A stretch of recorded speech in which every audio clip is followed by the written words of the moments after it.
Jenica Garcia, sinuportahan ang kaseksihan ni Janine Gutierrez. Kung bago ka lang sa channel na ito, huwag kalimutang mag-like, share, comment, and subscribe. At huwag kalimutang pindutin ang notification bell icon para maging updated ka sa bawat upload nating video. Todo suporta si Jenica Garcia matapos masilayan ang kaseksihan ng aktres na si Janine Gutierrez. Sa ibinahaging larawan sa Instagram ni Jenica, makikitang nakita niya ang isang malaking larawan ni Janine kung saan ibinida nito ang kanyang kaseksihan. Tumambi naman dito si Jenica at nagpakuha ng larawan. Bakit ang perfect ng kapatid ko? Photo taking ng Pampanga. You always slay our dirty linen queen. Dagdag pa nito. Kinilig naman ng aktres matapos makita ang Instagram post ni Jenica.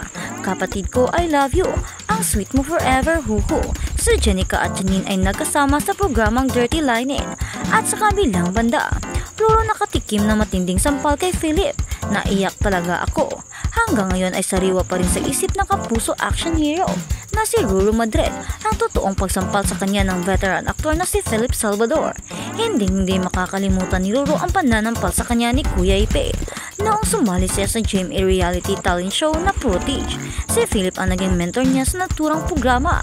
Naichika ni Ruru ang tungkol dito sa Fast Talk with Boy Abunda last Thursday, isang araw bago ang pasabog na finale ng kanyang hit GMA Prime series na Black Rider na nagtapos na nga nitong Biyernes. Kwento ng young actor star, sa studio raw mismo ng Fast Talk ni Kito Boy nangyari ang pagsampal sa kanya ni Philip. Ginawa raw ito ng veteran star at movie icon para mailabas ang kanyang emosyon sa kanilang eksena. Sinampal dahil nag-audition ako, tapos siguro hindi ko makuha yung eksena. It was the very first time, pag-aalala pa ng Black Rider lead star. Patuloy pa ni Roro, hindi siguro lumabas yung emosyon ko. Ang monologue is pinapabasa sa akin about sa tatay na naglalasing. Sa eksena kailangan kumprontahin ni Roro si Kuya Ipe, ang gumanap na ama niya, at wala pa talaga siyang karanasan sa aktingan, hindi raw ma-feel ni Philip ang kanyang emosyon. Sabi niya, isipin mo ang tatay mo, tumayo siya, lumapit siya sa akin. Line bitaw ng dialogue. Pagkasabi ko ng alam mo tayo pang, bigla siyang sinampal ni Philip. Pagsampal niya sa akin ganoon, syempre first time, so hindi ko alam kung ano ang i-react ko. Pero ginawa ko, itinuloy ko yung eksena. Sabi pa ni Roro, ang ginawa ko, itinuloy ang eksena. Kita mo, sinampal mo ko, bakit mo akong ginaganito? Naiiyak na talaga ako sa eksena. Pagbabahagi pa ni Roro, sabi niya, good yan. Sabi niya, good yan. Yung hinahanap ko sa iyo, pagbabalik tanaw pa ng binata sa sinabi sa kanya ni Philip. Samantala, tinuruan din daw siya ng veteranong aktor ng breathtaking exercises para hindi siya madaling mapagod o madrain sa mga action scenes. Ang sinasabi kasi ni Tata Ipe, para magmukhang lagi kang nasa moment o lagi kang nasa eksena, dapat lagi nakabuka yung bibig, huminga ka sa mouth. Kahit to pictorial lang para maramdam na ramdam mo, ayaw niya nang nakasarado ang bibig, aniya pa. Kumanap si Philip sa Black Rider bilang Mariano, ang nagsilbing guro ni Elias o Ruro sa pakikipaglaban. Sabi ni Kuya Ipe kay Ruro, ako happy ako talaga, I'm grateful na nagkasama tayo. Being your mentor sa Protege, isipin mo, 14 years old ito nung kinuha ko at sabi ko sa kanya magiging action star ka. Alam kong gagaling ka, always be humble and always look back where you came from. Ilapat mo palagi ang mga paa mo sa lupa, hindi ka magkakamali sa patutunguhan mo. Ang sipa raw ni Philip kay Ruro nang magkausap sila ng masingsina. At sa kabilang balita naman, Jang Concepcion buntis na sa first baby nila ni Miguel Conchi. Buntis na ang kapamilya actress na si Jang Concepcion sa first baby nila na kanyang non-showbiz husband na si Miguel Conchi. Ibinandera niya ang good news sa publiko ngayong araw, July, sa pamamagitan ng kanyang Instagram account. Nag-share ang actress ng mga litrato nila ni Miguel nakuha sa pagbabakasyon nila sa Bahamas, kung saan lumangoy sila kasama ang mga bagong with their growing baby bump. Makikita rin sa isang photo na ibinahagi ni Yam sa IG ang asawang si Miguel na nakaluhod sa kanyang harapan habang hinahalikan ang baby bump ng aktres.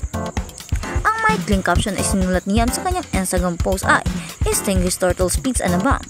Bumuhos naman ang bagbati para sa mag-asawa mula sa mga netizens at kaibigan sa showbiz, kabilang na sina Rhea Atayde, Small Dowdy, Jason Abalos, Aiza Calzado, Sunshine Cruz, Chong Hilario, Iza Padilla, Sue Ramirez, Hero Angeles, Vong Navarro, Melay Conteveros at marami pang iba.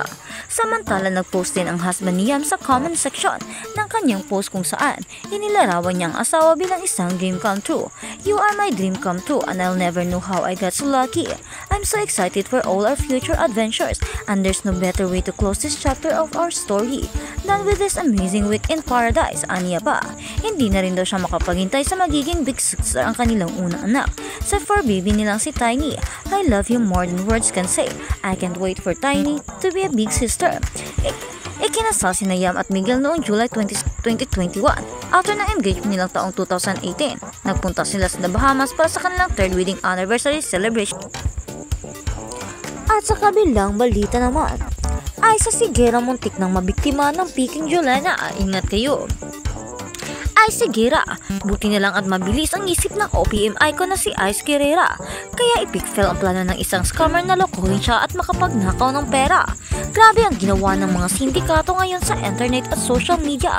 Talagang mga kilalang personalidad na ang binibiktima nila.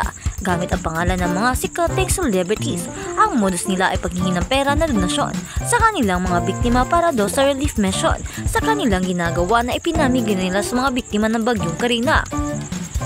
Isa nga sa muntik ng maloko ay ang singer-songwriter na si Ice Guerrera at ginamit para ang pangalan ni Jolina Magdangal para maguyo siya. Buti na lang daw at naunahan na niya ang scammer, posting this because someone's using Jolina's name asking for funds. Buti na lang, nakausap ko agad si Mark Sketa ang na-confirm ko na ginamit lang ang pangalan ni Jolina. Ingat kayo. Ang pagbabala pa ni Ice sa kanyang Facebook page, ibinahagi rin ni Ice ang palitan nila ng private message ng napapakilalang si Jolina. Hi Ice, how are you? Ang pasakali ng Peking Juliana, I have a favor lang sana if that's okay. I am collecting funds kasi right now for Typhoon Karina PH victims. Pupunta kami ng husband ko this 6 PM sa Marikina to help. I just want to ask you if you can give a little extra lang to help the victims. Even a little to add funds lang please, minsahe pa ng scammer. Sinagot siya ni Ice pero alam na nitong puso si Jolina. Kachat na dahil nakausap na nga niya si Mark. That's a good gesture. I'm helping out na rin kasi I have my own earth. Hindi na nabanggit ni Ice kung sumagot at namilit pa rin ang scammer. Pero todo ang pasasalamat sa kanya ng asawa ni Jolins sa pagpo-post niya sa FB para mabalaan ang publiko.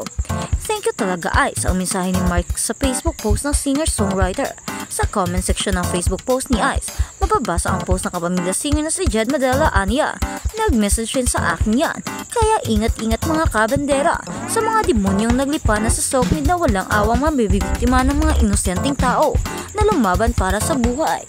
Huwag tayong magpalinlang at maging wise tayo dahil sa panahon ngayon marami nang mangguguyo dahil mukha na silang pera at hindi na nila kailangan pang magtrabaho para dito.